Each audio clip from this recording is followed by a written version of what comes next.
Добар ден. Вардариште е минато. Донесов одлука градот Скопје да започне постапка за формирање на ново јавно предпријатие кое што ќе биде задолжено исклучиво за третман и благосостојба на уличните животни. Со други зборови, стационарот Вардариште повеќе нема да биде во надлежност на јавното предпријатие комунална хигиена, туку ќе добие еднаков приоритет со другите јавни предпријатија кои што се занимаваат со комунални дејности во градот, како што се хигиената, паркирањето, одржувањето на парковите, зеленилото, јавниот превоз на патници. Новото јавно предпријатие под своја надлежност во целост ги превземе сите активности кои што опфаќаат заловување на животни скитници, нивна стерилизација, ветеринарна грижа, регистрација и процедури за вдомување од страна на заинтересираните граѓани. Постапката околу формирањето на новото јавно предпријатие тече паралелно со процесот на чипирање на домашните миленици со цел истовремено кога ќе заврши овој процес да почне да функционира новиот стационар на градот Скопје. Го спречуваме механичкиот прилив на животни на улиците од неодговорните сопственици и новиот систем ќе овозможи полека, стратешки нашиот град да се справи со овој проблем. Затоа што овој проблем е таков кој што бара инволвирање на повеќе институции на локално и национално ниво, вклучување на граѓанските активисти и здруженија со цел бројот на кучињата скитници да биде сведен на минимум, на начин што ќе се обезбеди нивна благосостојба, но истовремено ќе гарантира и безбедно и непречено движење на граѓаните на јавните градски површини. При тоа, имам во предвид дека Скопје не е изолиран остров и дека едностран пристап во решавањето на овој проблем само од страна на градската администрација нема да води кон посакуваната цел. Треба да знаеме дека проблемот на кучињата и миграцијата нивна не може да се решава со правилници, закони, стерилизација и слично, туку со одговорно однесување на сите институции кои што имаат допирни точки со овој проблем. Ова значи дека не постои инстант решение со кое кучињата ќе исчезнат од улиците. Но тоа не е и не смее да биде изговор на институциите да бегаат од решавањето на овој проблем. Туку напротив, ова е предизвик за координиран системски пристап кој што ќе се прифати на овој предизвик и ќе го изнајде одржливото решение.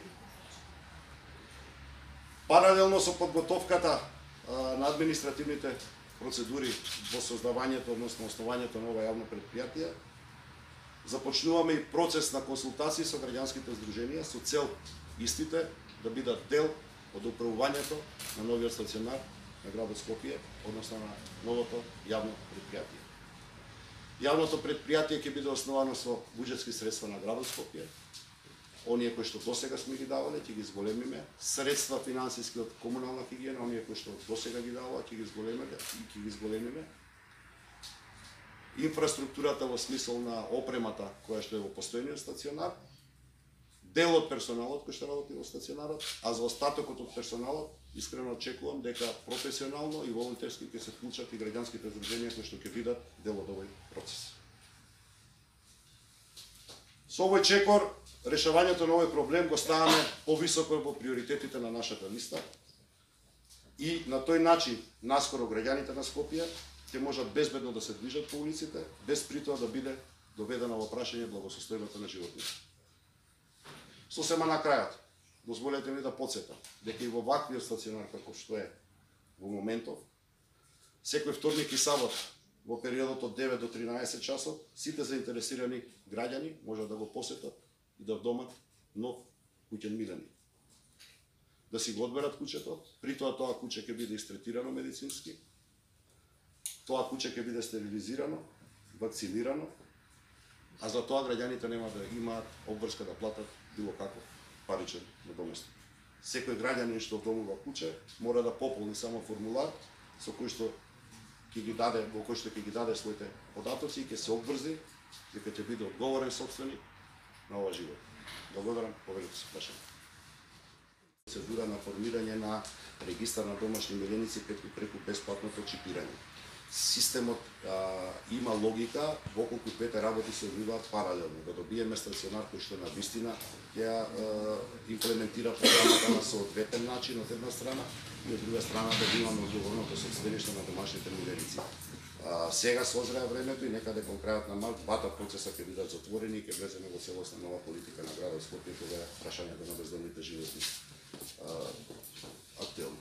Не бев се задоволни од сегашниот начин како функционираше Вардари, што смета дека треба на повисоко ниво, па затоа се формира јавно предпријатие и како ќе се вика јавно предпријатие? Значи, ниту јас бев задоволен, ниту граѓаните, ниту Сдруженијата за заштита на животните, меѓутоа бев свесен и да речам и критиките кои што оправдано доаѓаа во изминатиот период. Бевме трпеливи затоа што верувам дека овој проблем можеме да го решиме само ако стратешки го пристапиме. Очигледно еве стратегијата сега веќе излегува на површина, созреваат работите и мораме да ги решаваме во нивниот корен. Паушалното дневното решавање на проблемите нема да не доведе до нивно решавање, напротив до зголемување.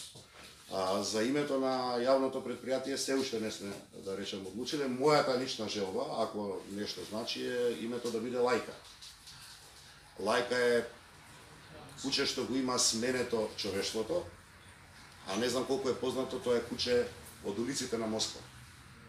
Така што има сериозна символика. Верувам дека ваквиот третман ќе го реши проблемот, ќе направи малку подобар град и подобри луѓе сите нас. Во управните органи ќе биде избран управен одбор на Советот и ги започнеме тие консултации.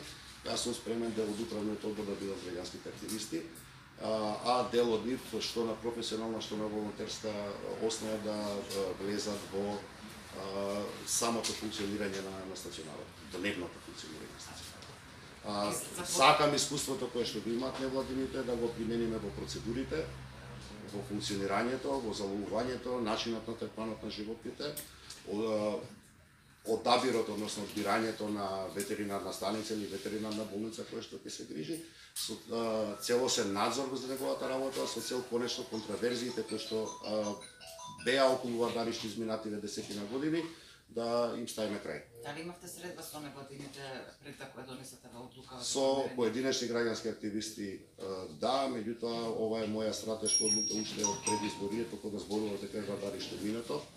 Повторувам, некои работи треба да се преземат кога за тоа ќе бидат созреани услови. Ке изгледат ли на процес пред Брисла, бидејќи често повикувате и граѓаните, и медиумите, и ние новинарите заедно да дадеме поддршка во борбата со аерозагадување?